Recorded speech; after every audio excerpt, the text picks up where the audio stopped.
ನೋಡಿದ್ರೆ ಶಾಲಿನಿ ಅವರೇ, ಇಷ್ಟೇ ನಮ್ಮ ದೇಶದ ಹಣೆ ಬರಹ. ಗೌರ್ಮೆಂಟ್ ಕೊಡೋ ಪವರ್ನ ಅವ್ರ ಮನೆ ಲೈಟ್ ಬೆಳಗ್ಸೋಕೆ ಉಪಯೋಗಿಸ್ಕೊಂತಾರೆ ಈ ಜನಗಳು.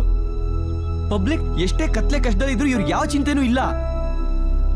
ನಮ್ಮ ದೇಶಕ್ಕೆ ಹೋರಾಡಿದ್ರಲ್ಲ ಗಾಂಧೀಜಿ, ಭಗತ್ ಸಿಂಗ್, ಅಂಬೇಡ್ಕರ್ ಅವರು, ಅವ್ರ ಫೋಟೋನೇ ಮುಂದೆ ಇಟ್ಕೊಂಡು ಅವ್ರ ಮುಂದೆನೆ ಅನ್ಯಾಯ ಮಾಡ್ತಾರೆ. ಈ ದೇಶ ಸೇವೆಯೇ ಈಶ ಸೇವೆ ಅಂತಾರಲ್ಲ, ಅದೆಲ್ಲ ಸುಳ್ಳು. ಮೊದಲು ಸ್ವಸೇವೆ, ಆಮೇಲೆ ಬೇರೆಯವ್ರ ಚಿಂತೆ. ಅದು ಯಾರಿಗೆ? ಒಂದು ದುಡ್ಡಿರ್ಬೇಕು, ಇಲ್ಲ ಪೊಲಿಟಿಕಲ್ ಇನ್ಫ್ಲೂಯೆನ್ಸ್ ಇರಬೇಕು. ಸಾಕು ಶಾಲಿನಿ ಅವರೇ, ಸಾಕು. ನಾವು US ಹೊಟ್ಟೋಗ್ತೀವಿ, ನೀವು ನಿಮ್ಮ ಊರಿಗೆ ಹೊಟ್ಟೋಗಿ. ಈ ದೇಶ ನಮ್ಮಂತ ಎಜುಕೇಟೆಡ್ಸ್ಗೆ ಅಲ್ಲ.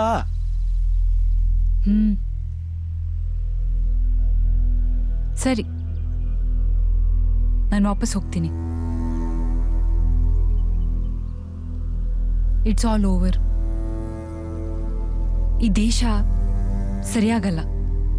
ಯಾಕಂದ್ರೆ ಇಲ್ಲಿ ನ್ಯೂಸ್ಗೆ ಪವರ್ ಇಲ್ಲ. ಏನಾದ್ರೂ ಪ್ರಾಬ್ಲಮ್ ಇದೆ ಅಂತ ಗೊತ್ತಾದ್ರೆ ಎಸ್ಕೇಪ್ ಆಗೋದು. ನಮ್ಮಂತವ್ರೇನೋ ಎಸ್ಕೇಪ್ ಆಗ್ತೀವಿ, ಆದ್ರೆ ಈ ದೇಶದಲ್ಲಿ ಒಂದ್ ಹೊತ್ತಿನ ಊಟಕ್ಕೂ ಕಷ್ಟಪಡೋರು, ಒಂದ್ ಅಕ್ಷರನೂ ಓದಕ್ ಬರ್ದಿರೋರು, ದುಡ್ಡಿನ ಮುಖನೇ ನೋಡ್ದೇ ಇರೋರು ಎಷ್ಟ್ ಜನ ಇಲ್ಲ?